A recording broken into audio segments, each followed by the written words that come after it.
یہ ہے پہلا سبق بہرستان اردو کی 7ویں کتاب کا پہلا سبق ترانہ وحدت۔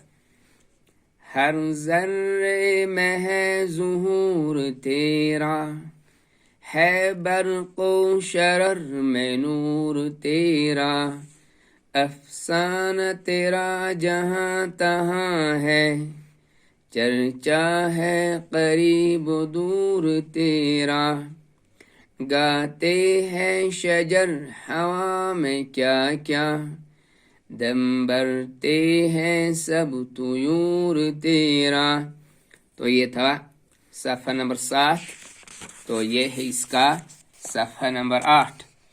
تو جلوہ فگن کہاں نہیں ہے، وہ جا نہیں تو جہاں نہیں ہے، تاروں میں چمک دمک تیری ہے، جو رعد میں ہے کڑک تیری ہے، ہر غنچے میں ہے تیرا تبسم، ہر گل میں بری مہک تیری ہے، کہتی ہے کلی کلی زباں سے، میری بہن یہ چٹک تیری ہے۔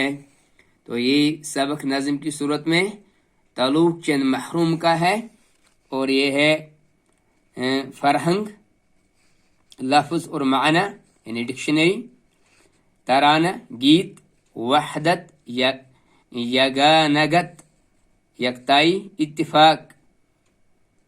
تو یہ تھا پیج نمبر 8۔ اب میں پیج نمبر صفحہ نمبر 9 پہ آؤں گا۔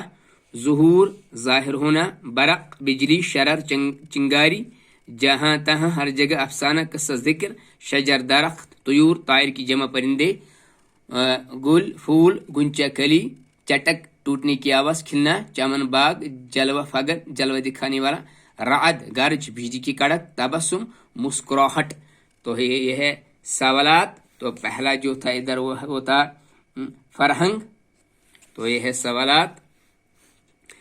پہلا سوال، نظم میں تیرا اور تیری کس لیے استعمال ہوا ہے؟ دوسرا، شجر شرر اور گنچے کے علاوہ شاعر نظم میں کن کن چیزوں میں خدا کے جلوے دیکھتا ہے؟ تیسرا، نظم میں آسمان اور چمن سے متعلق کن کن چیزوں کا ذکر ہوا ہے؟ تو یہ تھا صفحہ نمبر 9۔ تو آگے انشاءاللہ تعالیٰ آپ کی دعاؤں سے اللہ تعالیٰ کی فضل و کرم سے جاری رہے گا۔